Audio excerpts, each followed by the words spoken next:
Hello, and welcome to this episode of Dialogues with Creators.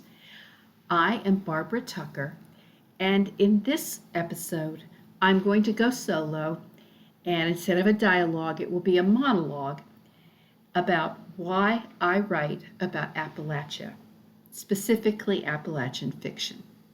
I hope you will stay tuned and be interested and informed by what I'm about to say. I had written 8 novels before I decided to start one that was rooted in my family's past and present. Lying In, published in 2024, was a book that had been in my head for a while, sitting there, not gathering mental dust, but germinating like a seed in a brain that needed to let it do so. To follow that metaphor, the soil of my brain needed more nourishment. Jesus told a wonderful parable, often referred to and sometimes misunderstood, about the sower and the seed. All soils are not ready for the message. They might be later. My brain and heart was not ready to write about Appalachia and my family's origins. Why it was early in the 2020s, I'm not sure, other than we all spent a lot of time at home alone. And at the time, I was not living with my husband or any other family.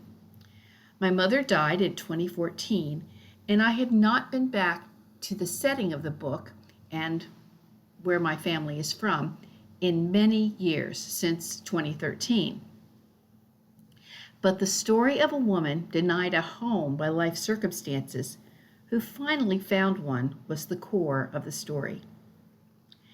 Appalachia has seen a resurgence in fiction in the last 20 to 30 years, something I will discuss. Hillbilly Elegy and Demon Copperhead are 2 recent books about Appalachian people, or supposedly about them, that have gotten a lot of fame or notoriety. And when I use the word notoriety, I do it in the correct way. Notorious, as in famous for bad reasons. Hillbilly Elegy purported to be about Appalachia, but really was about a family that had lived there. Demon Copperhead is about one aspect of recent problems there, opioid addiction. Those are 2 examples, and there are hundreds of other literary works that look at other themes. Lying In was the first foray for me into that world. The main way Lying In is personal and familiar is place.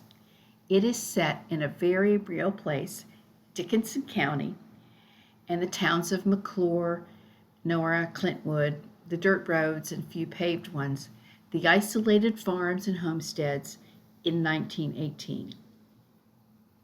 I have been back to Clintwood in that area since the publication. Dickinson County is called Virginia's baby because it was the last created county in Virginia, carved out of Russell, Buchanan, and Wise counties in 1880. It borders Pike County, Kentucky. My mother's ancestors, the Vanovers among others, landed there in the 1840s, landed not being the correct metaphor, I suppose, but it was when it was Russell or Wise County and very isolated. In many ways, it still is, as no U.S. highway goes through it, and therefore no interstate either. The population today is about 15,000, 97% white. The most famous person probably from there is Ralph Stanley, and that would include his brother Carter Stanley, who were bluegrass musicians and well known in that field. And they knew my mom as children. I've got stories on that, and the Stanleys are going to show up in one of my novels eventually. I get into this to show that although I grew up in suburban Maryland, which sounds like we had money but didn't, both of my parents are Appalachian, and I technically live there now in northwest Georgia. So I take the identity of Appalachian seriously. When I contacted the local library in Clintwood, Virginia about a book signing in summer of 2024, the librarian graciously set it up, and a friend and I went up there for the signing. 3 ladies from the Historical Society came, and I could see they weren't too sure about me since I wasn't exactly local. I was some woman from Georgia who'd written a book about their county. I would have felt the same. If someone from Arkansas chose to write about Ringgold, Georgia, where I lived for 30 years, just because, I would dismiss their writing. But I took my mother's high school graduation certificate, which is a beautiful document, by the way, and her ring from high school, and several photographs. One of the ladies pointed to one of the photos and said, "We have that in our archives, but we don't know who he is." I said, "That's my grandfather, James Otis Fraley, who died in 1930 working for a lumber company." And his name was on the back of the old photograph. This broke the ice. They knew I had roots there. I hope to get back there for research this summer. By the way, the Fraleys go back pretty far in that area too, and that's a story. One thing I know is that my ancestors, like yours, have some adventures, scandals, comedies, tragedies, and joys. Our big scandal? My great-grandfather Joe Fraley had 2 women pregnant at the same time, not married to either one of them. This was about 1899. He did not marry the mother of my grandfather, James Otis Fraley, the one in the photograph. That woman, Docia Ashby, produced twin boys from her liaison with Joe Fraley, James and his brother Earl, and then married someone else and had 4 more children. 2 of them were boys, and I kid you not on this, they named Cube and Ratio. I'm not making this up, I have the documents to prove it. I don't know where they got the names Cube and Ratio. So the first things that led to Lying In was my experience in it as a very real place. Many contemporary authors of fiction write deeply about place. That is a way of saying their stories are embedded in the lives of people in a specific location. Sarah Perez says, quote, "The places where we make our lives and the ways in which these spaces themselves change impacts us irreversibly. All work is written from someplace." End of quotation. Writing place in fiction is a skill worth developing. Here I'm quoting Yasmin Chopin. When place is an essential part of the story, it should be as authentic and whole as any protagonist. When place is more than a backdrop, it takes on a symbolic role that can be portrayed in a variety of ways, from the naming of the place to its architecture and weather. End quote. Appalachia is a geographical place, and as such, it is not going to physically change from year to year very much. Any change in the roads, buildings, and population dispersion is going to take a long time. Dickinson County and its neighbors in the 1960s, when I was there as a child, was not developed like the Washington, D.C. suburbs where I grew up, so the difference was stark for me. The roads were winding with sharp curves and often not paved very well. Grocery stores like I was used to were few and far between. A creek ran beside the road or ran below it. Little coal towns of decrepit houses popped up on the roads. That creek might overflow in spring. There were no streetlights. Now, as I was imagining that 1960s Appalachia for 50 years earlier for the book, before TVA, electrification, even before most of the coal mines, I started with the physical. That was the epilogue, which describes how I felt leaving the interstate so many times in my adult life and driving north deeper into the mountains. And this is from the very beginning of the book. Prologue, June 15, 1939. The spring green, rolling hills outside Blacksburg appeared to rise and transform slowly before him, as if an unseen hand gently pushed the land up from beneath and shaped it into higher and higher piles of rock and soil. Geology classes at the Virginia Architectural Mechanical College had sought to dispel any notions of mysticism about the mountains his professors called Appalachia and his own people called home. His professors had not spent their first 18 years feeling hemmed in on four sides by these peaks and ridges he now re-entered. Those scientists didn't know the crest of a ridge could make the sun seem closer to the earth, or that daylight could be so short in mid-December. He did. Now, for clarification, this he is Arthur Goins, who is an important part of the story, and he's returning to his home after many years. Lucy Cruikshanks, a British author, wrote, quote, "In fiction, place is wherever matters to your characters, but the most powerful stories transport the readers there wholeheartedly, wherever there may be. To truly transport readers, a setting must be more than a mere backdrop." Notice that is something said by the previous writer. Continues, "The most memorable locations are central to the story itself, adding to the reader's understanding of characters, building the atmosphere, and driving the action forward. Their every detail, beguiling or terrifying, is charged with emotion. They are not striking for how they look or smell or sound in isolation, but for how they make their readers feel." End quote. And I would include how they make their characters feel. So, what is this place called Appalachia?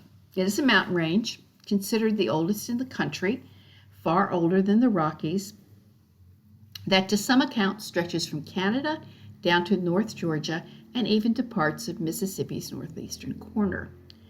Because it is believed that the continents were all connected at one time, it even went into Scotland. This leads to the rather romantic belief that Appalachia is Scottish in origin. I can't say I buy that fully, but I will tell you I felt very much at home when I was in Scotland for 2 days 28 years ago, my only trip there. This former joining, geographically, is used to explain why so many of the Scots-Irish settled throughout the mountains and why the music sounds so much the same. I was surprised to find that bluegrass and mountain music is popular in Scotland and Ireland. When I visited New England in 2013 for the first time, I was shocked by how mountainous it is as part of the mountain range, Appalachia, but usually those states are not considered part of Appalachia. Northern Appalachia is in New York, Maryland, and Pennsylvania. Middle Appalachia is West Virginia, Ohio, and Kentucky. And Southern Appalachia is Virginia down. Virginia, Tennessee, Kentucky, North Carolina, South Carolina, Georgia, Alabama, and Mississippi. West Virginia is the only state that is all Appalachia all the time. This is how the Appalachian Regional Commission defines the area. So if you were to look at their maps, that's what you would find. There are also geographical divisions on the actual way the land lies, regardless of the states, which are, of course, man-made boundaries.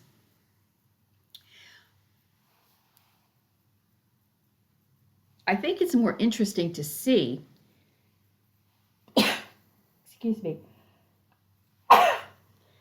Appalachia as a double set of ranges with a string of valleys in between, each with names.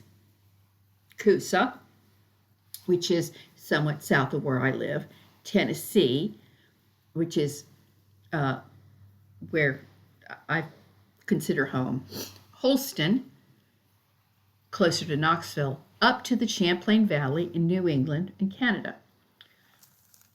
The pair of ranges is surrounded by the Piedmont, which is foot of mountain. I'm simplifying a little, no, a lot, so I recommend you look at many maps to get a sense of what's really going on geographically. And of course, these are the states through which most of the Appalachian Trail goes. The area is naturally beautiful, includes the Smokies, but I have to say, mankind has scarred and abused it, so there's a lot of man-made ugliness.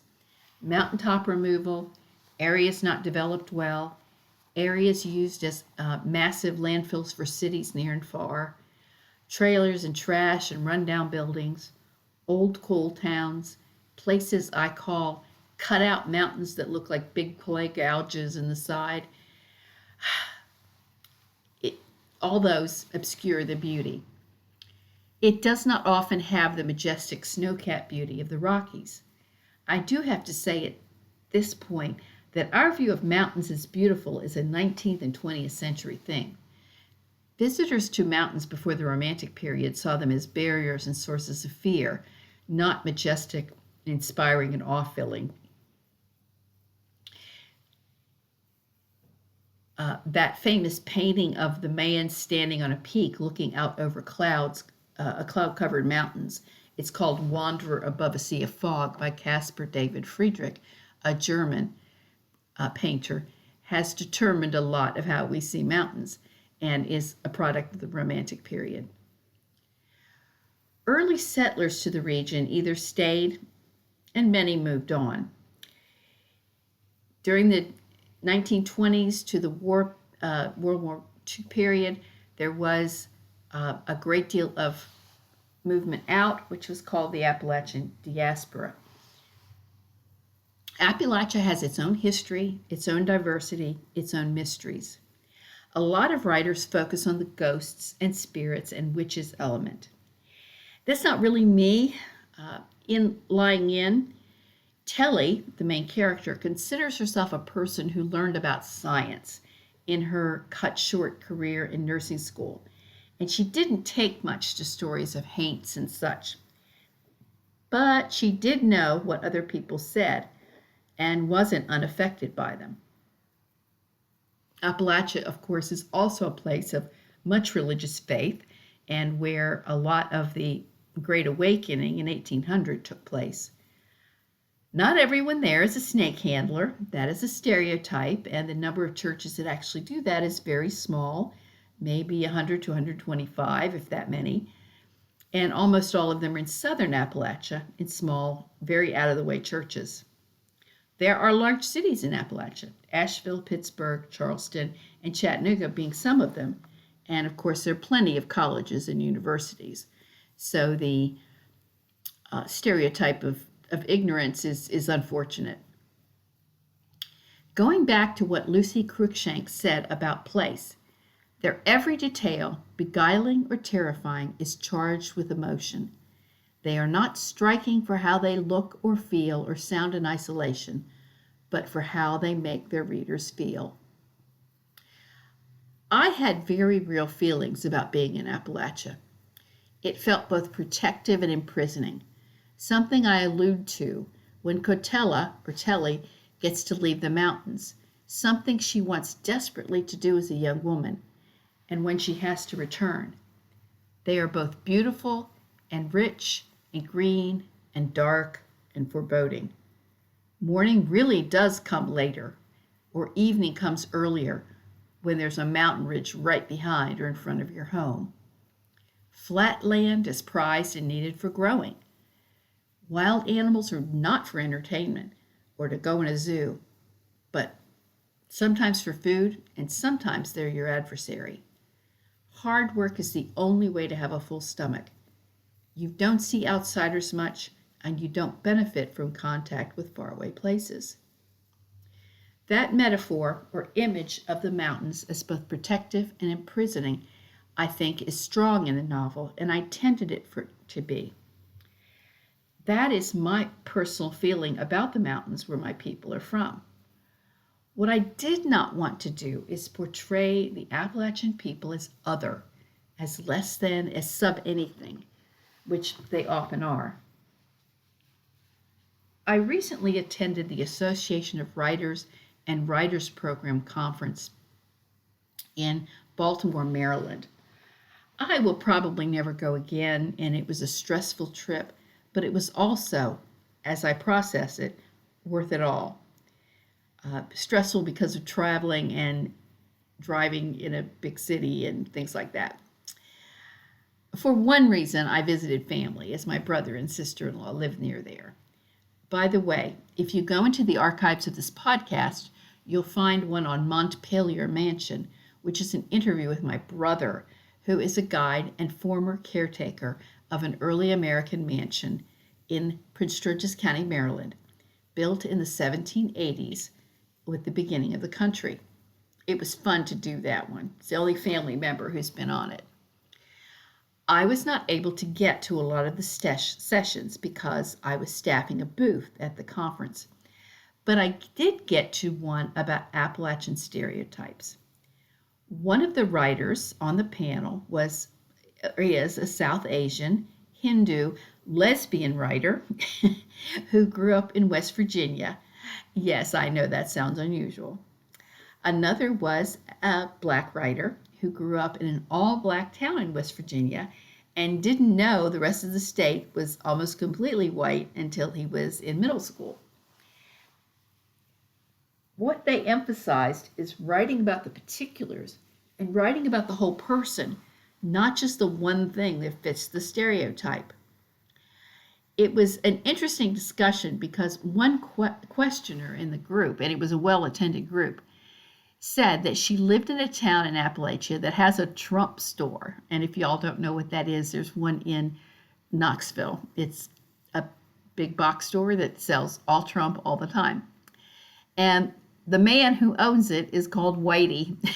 That's his name long before he owned the store. It's funny, but the writer said there's more to Whitey than those two things. He could be generous. He might have biracial grandchildren. And one related an example along those lines. Appalachian writing has to be beyond the stereotypes in my thinking, and that includes the crime and poverty and opioid addiction and supposed ignorance, all of which exist everywhere in the country. I went on that tangent about the conference to say, I want to write about Appalachia as three-dimensional, as Appalachians as good people who are capable of bad, smart people who can be stupid, selfish people who can be giving, hard workers, not Snuffy Smith running a still. If you're saying, who is Snuffy Smith? That is an old cartoon that used to run in the paper until not very long ago about a mountain man who was quite the stereotype. Appalachians are people who commit crimes and people who prosecute crimes and people who do not commit crimes. They are religious people who can doubt God and so forth. But I didn't start out specifically to do that. I started with a person in a setting with a desire and challenges, which is what all stories are. So let's get to that. Specifically, my mom told me about women when she was a child, and this would have been in the 1930s and before, who took care of women who had babies at home and took care of their families while the mothers recuperated from the births, which obviously would have been hard. That period was called lying in. Excuse me. And in other cultures, women are still given a lot more grace after birth. Today, we kick them out of hospitals in 24 hours. My mom was in the hospital 5 days when I was born. I had to get out in 48 hours, and I went home with an infection and had to go back to the doctor the next day, something that would have been caught if my body was allowed to heal. Over the years, I've thought about one of these women who would have taken care of these families and how much she would have wanted a home of her own and to stop moving around.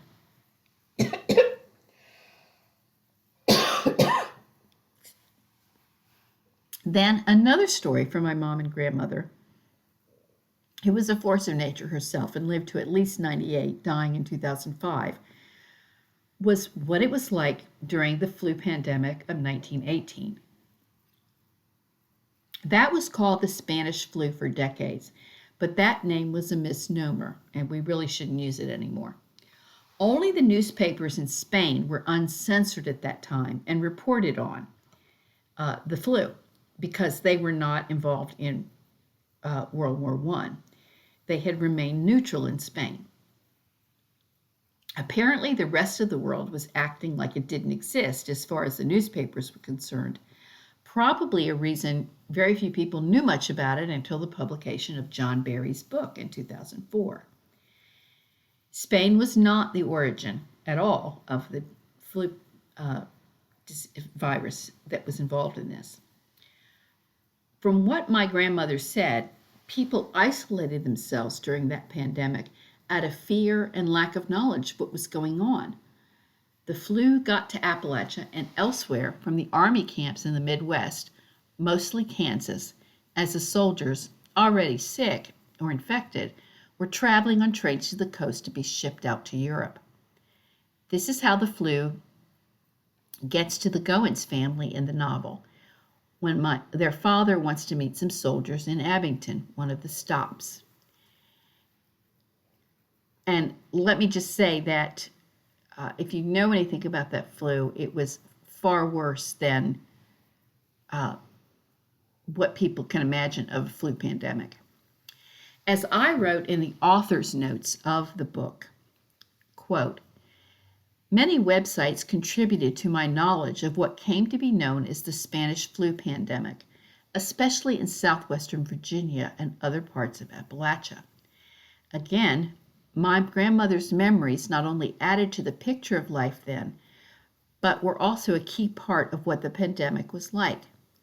She said that the disease created even more isolation than the geography did, and the neighbors were not willing to help neighbors, often because of the level of disease and death in their own homes.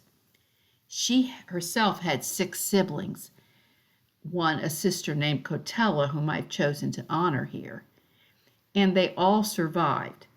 I write this book in 2021 to 22 and revised it in 22 to 23 during the end, we hope, of the COVID-19 pandemic, when the Omicron variant was racing through the population, quote, more virulent than but less deadly, end quote, as the phrase went.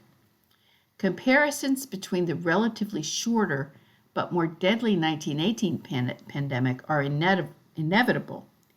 From other sources I read, that flu pandemic left a lot of shame in the American culture, and people just didn't talk about it until the 1920s and into the 1920s and 30s, although it left a lot of orphans because the victims were people of childbearing age. End quote. The isolated parts of Appalachia were going to be more isolated when an illness which no one understands, since virology was in its infancy, and they have every reason to fear is on the loose, literally. Grandma said they couldn't have funerals and people didn't and couldn't help each other, something I put in the novel. I think after COVID, we have a hard time realizing how bad the flu of 1918 was because we have so many more medical options. But we do understand the fear and the social panic of a new disease. This was actually a particularly virulent H1N1 flu. If you are going to write historical fiction, serious research needs to be done. I have since learned I got one thing wrong in the book. And I want to say my pig killing segment has gotten a lot of amens to it being accurate. At the end, Telly goes to a general store to buy rubber pants for Arthur, or she finds them that they've been invented. But those weren't invented yet and wouldn't be really for another 20 years or so. So I got that wrong. I think that is one most people would notice, so I'm showing my hand.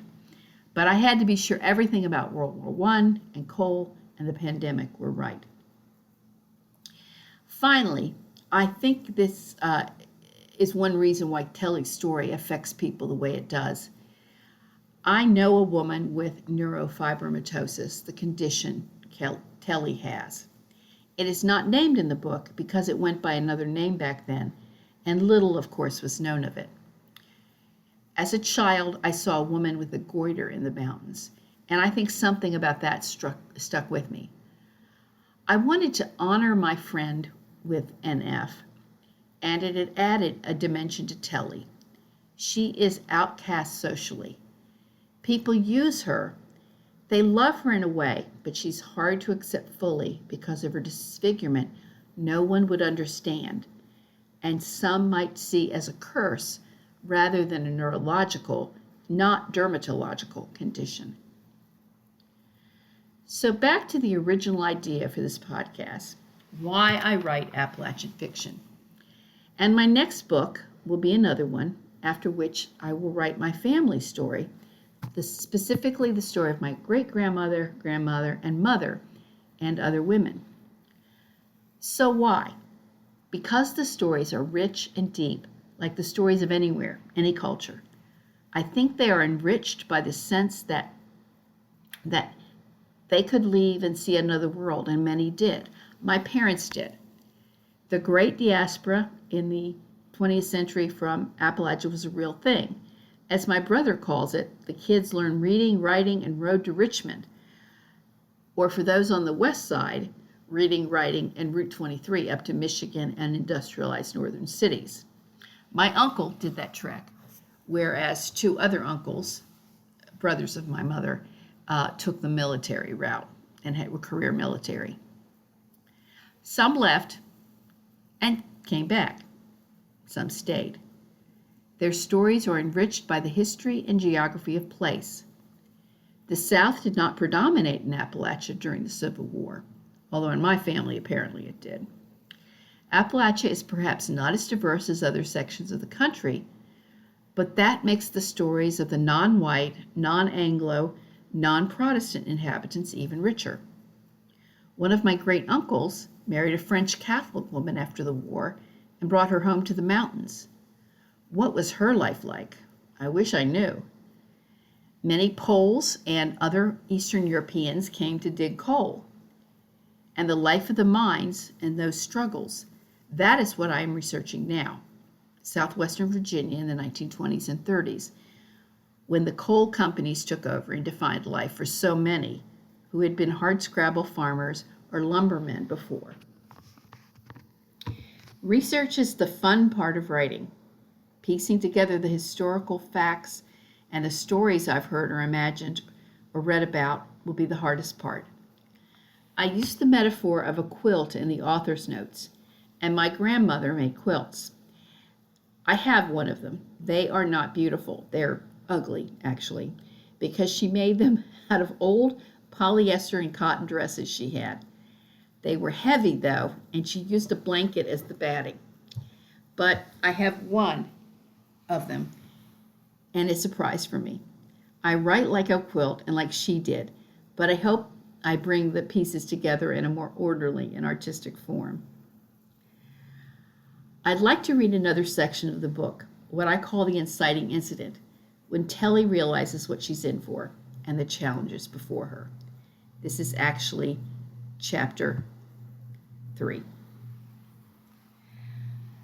Cotella's feet now throbbed as much as her stomach complained. At least the path to the Goins' place was downhill, although rocky and pitted. As their house came into view and she approached the gate, she heard the barks of Master, Leroy's hunting dog. Master, hush, you know me. I fed you when I was here last, plenty. Quit acting like I'm going to rob the place. Cotella kept dogs at a distance, but she didn't fear them, at least not by habit.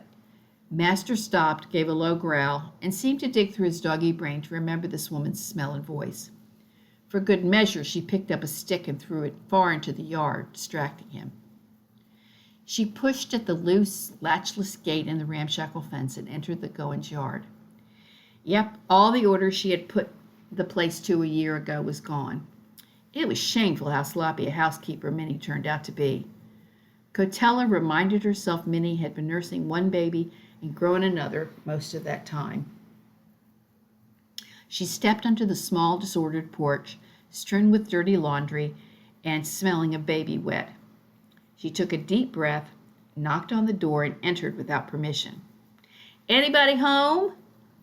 "Miss Telly," said Pansy Goins when Cotella opened the door. "Mama will be so glad to see you." Pansy, now 10, stood only a few inches shorter than Cotella. Her cotton dress looked familiar. Minnie probably had altered it a little and handed it down to her oldest girl. Soon Myrtle, 8, and Mary, 6, gathered behind her. Mary hid behind Myrtle and stared oddly at Cotella's face, not in fear, just inquisitive. The girls, blonde, green-eyed, pale, and skinny, resembled each other greatly, like they were the same child in different sizes. "Miss Telly," said Myrtle, "Mama just said, when is that Cotella Barley going to get here? She's been nervous as a squirrel all day." Cotella smiled. Myrtle always tried to sound like her mama when she repeated her words. "Did you bring us any candy?" said Mary in a soft whisper. "Shush, Mary," said Pansy. "That's nothing to say to a visitor." "Miss Telly ain't a visitor. She come to take care of Mama and us when that baby comes out of her," said Myrtle. Cotella reached into the pockets of her woolen jacket remade from a man's coat. "How could I forget to bring you good girls some candy?" She pulled out 3 sugar sticks and distributed them. "I stopped at Bailey's General Store in McClure just to buy you some." "Thank you, Miss Telly," they chorused, immediately taking possession of them and devouring the red and white peppermint. Cotella quickly surveyed the interior of the shabby 4-room house. She knew it well from her earlier visits. Her view of the sitting area, to the right upon entering, revealed a cold fireplace. The kitchen and table, the center of family life, to the left, with an equally cold cast iron stove. Off the kitchen, a body entered where the children slept, separated by a canvas curtain. Another curtain to the right, off the sitting area, covered the area where Minnie and Leroy and any babies slept. "Mama's in the bedroom," Pansy said with a mouthful of candy. She chewed it rather than sucked it, impatient to consume its sweetness. "She's feeling really poorly, but she said it ain't baby pains, it's something else." Cotella's first task after entering her next home was always to wash her hands thoroughly. She learned the hand washing from her 5 months in nurse's training in Bristol. Nasty, filthy hands from gardening or tending animals or using the outhouse could cause all kinds of trouble and often did in these mountains. Then she would look in on the mama, usually in bed, who was either about to birth the baby or just had. When she sometimes helped women in town, their houses might have 3 bedrooms. She'd heard of houses that had 4, but had never been in one. Women in those houses sometimes had a servant or cook, or even went all the way to the hospital in Abington or further to birth under a doctor's care. But most of her mamas were poor and gave birth in a small bedroom, lit by oil lamps, helped by a midwife or women kinfolk. If the Goins were not the poorest family she helped after babies came, they were close to it. But Pansy's words, "she's feeling poorly," stopped Cotella's mind from pondering the state of the house. Harlan's talk and Mr. Bailey's complaints came back to her. She moved to the kitchen to wash her hands. "How so? What's wrong with her?" Cotella asked while she poured water from the well bucket over her hands in the basin and soaped them up. "She says she's hot and thirsty and she don't want nothing to eat. She coughs a lot too." Cotella dried her hands. This was not what she wanted to hear. She had figured the Goins were so far out of town and saw so few people that no kind of sickness could get to them here. Anyway, Harlan had acted like it was mainly in big cities like Richmond and Bristol. "Has your daddy been anywhere like to Abington?" "Yes, ma'am," said Pansy, taking charge of reporting on her parents. "He found himself a good job down there working at the railroad depot they's building. He fetches a ride up to Clintwood on a buggy with some other men and walks home when he has a couple of free days. He was here until 2 days ago." "Did he feel sick? Did he say anything about feeling bad, like pain or having a hot head from fever?" Pansy looked at Myrtle and shrugged. "No, he came and mostly slept. Didn't get much out of bed, and he didn't talk or eat anything at all. Not like he always does. I guess he was tired from building for the government. Listen, girls, where's Arthur? He's with Mama. Girls, I want you to stay out of your mama's room. Why? Said Mary. There's real bad sickness going on. A lot of people are dying from it in the world outside these mountains. If your daddy laid in bed with your mama, and she might have it, I don't want you to fall sick with it too. Go on, you go outside and play. It's a sunny enough day. I'll tend to your mama and Arthur. Oh, we want to help you, Miss Telly, said Myrtle. No, go along, kid. I can't afford for you three to be sick if your mama is. Whatever you do, don't go in her room. Stay as far away from it as you can, even if she calls for you. I'm here to take care of her. They complained a bit and dawdled. Now go and get your coats on. It's getting breezy out there, Cortella called. The girls gone, Cortella wrapped a dish towel around her face, using a clothespin to secure it behind her head. She stuffed the excess into her shirt collar. That was the closest she could come to the way nurses in hospitals did it, at least when they were around patients with consumption. Well, not with dish towels that probably needed washing, knowing how Minnie kept house. The nurses and doctors in hospitals wore special coverings on their faces when they did an operation or were around the really sick patients, the infectious ones they were called. Her few months in nursing school seemed like photographs of another person's life now, but some of those lessons stayed buried deep in her heart. Cleanliness, keeping sick people separated from healthy ones, the need for nutritious food to stave off illness, and how disease could seem to come out of nowhere from the tiniest little critters, but there was always a reason, if not a cure. The possibilities ran through her mind, tempting her away from Minnie's room out of fear and uncertainty. Every thought started with what if. What if Minnie was sick with this thing they were calling the influenza? If the baby came while Minnie was sick, no midwife would come in and Cortella would have to deliver it without the proper training. She'd brought babies into the world before, but those deliveries were for big, strong women like Violet Brown, who birthed 8 already and didn't need much help. If Minnie's husband Leroy came back, or if he was already lying on his deathbed back in some workman's shack near Abington, if they would see anyone for a while, and if there was enough food in the house to get them through this trial. She heard Minnie's low, guttural voice call in the room. Somebody! Who's out there? Pansy! Myrtle! Somebody! Help me! Minnie strained to be heard as if expending her last breath. It's me, Minnie. Cortella Barlow. I'm here. I'm coming.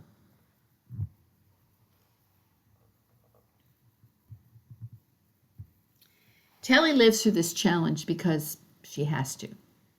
Not to get her home, but because it is the only right thing to do for the children she has come to love. She is ready to give them up if they will get family to care for them, but, well, I'm giving that away. I do hope you will read it. I think it will enrich your life. Ultimately, I write about Appalachia, or the part of it I know, because it is my story. I am who I am because of where my parents came from. Some of those memories were harsh and painful, but they built me. I encourage everyone to know the stories that made them. And when I say stories, I don't mean made-up ones, but the real ones, the factual ones. You may not want to publish them in a book, but there are other ways to celebrate and find meaning in them. Thank you for listening. Goodbye.